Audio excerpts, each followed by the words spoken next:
Bonjour Thierry Lepercq, vous avez eu le parcours d'un enfant du siècle, militant anti-sida, banquier, entrepreneur, dirigeant industriel, vous étiez directeur général adjoint d'Engie jusqu'à l'an dernier, à nouveau entrepreneur et même essayiste.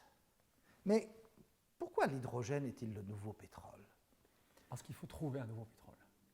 Le pétrole qui a des fonctionnalités extraordinaires pour assurer la sécurité énergétique, pour servir l'industrie, pour nous offrir toute l'énergie dont nous avons besoin, le pétrole et le gaz dont on parle ici, eh bien, leur temps doit passer parce que nous sommes dans cette crise climatique, parce qu'aussi il est urgent de refonder un ordre énergétique mondial. Mais alors, l'hydrogène, nouveau pétrole, c'est le titre de ce bel essai très simple, très pédagogique, très clair, en même temps assez effrayant, saisissant, qui donne l'impression qu'on sort d'un état stable, l'économie du pétrole, pour aller vers un état instable, avec plein de technologies en concurrence, que tout cela pourrait remettre en cause la sécurité énergétique.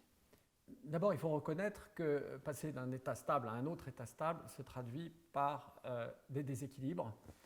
Et ce que j'explique dans le livre, c'est ce qui s'est passé depuis 10 ans. La concurrence géopolitique, technologique, et tout ça crée une situation de chaos sur les marchés, on le voit aujourd'hui. On a vu des centaines de milliards d'actifs qui ont dû déjà être provisionnés. Donc ce chamboulement est à l'œuvre. La question, c'est de savoir vers quoi il va déboucher.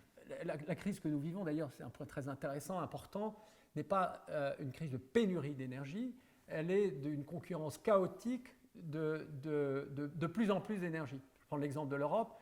En Europe, depuis 10 ans, la consommation d'électricité n'a pas bougé et pourtant, nous avons 200 gigawatts, c'est énorme, 200 gigawatts de solaire et d'éolien de plus que nous avions il y a 10 ans. Ce déséquilibre-là, parce qu'il y a de nouvelles sources d'énergie, y compris carbonées, comme le gaz de schiste, déstabilise les marchés et aussi fragilise, paradoxalement, cette abondance d'énergie fragilise la sécurité énergétique. Avec deux champions, les États-Unis, champions du pétrole et du gaz de schiste, la Chine, championne des énergies renouvelables, du stockage, de la voiture électrique, et l'Europe, en train de devenir la grande oubliée de tout ça. Est-ce que l'hydrogène peut offrir une chance à l'Europe? L'Europe a assez largement raté toutes ces révolutions dont se sont emparés les États-Unis et la Chine. Et effectivement, il y a cette nouvelle révolution qui se pointe, celle de l'hydrogène, et l'Europe est particulièrement bien placée pour la saisir. Finalement, est-ce qu'on peut se servir de l'hydrogène comme une manière d'avancer en Europe, de construire une nouvelle Europe? La plupart des entreprises leaders sur ce secteur sont des entreprises européennes. ThyssenKrupp, Siemens, une entreprise allemande, McPhy, une entreprise française, Nel, une entreprise norvégienne, Nenora, une entreprise italienne. On a aujourd'hui une industrie européenne qui est en avance et surtout qui a une vision qui est celle du développement à très grande échelle de ces équipements et de la réduction corrélative des coûts. Donc l'Europe, effectivement, est uniquement positionnée pour saisir cette révolution.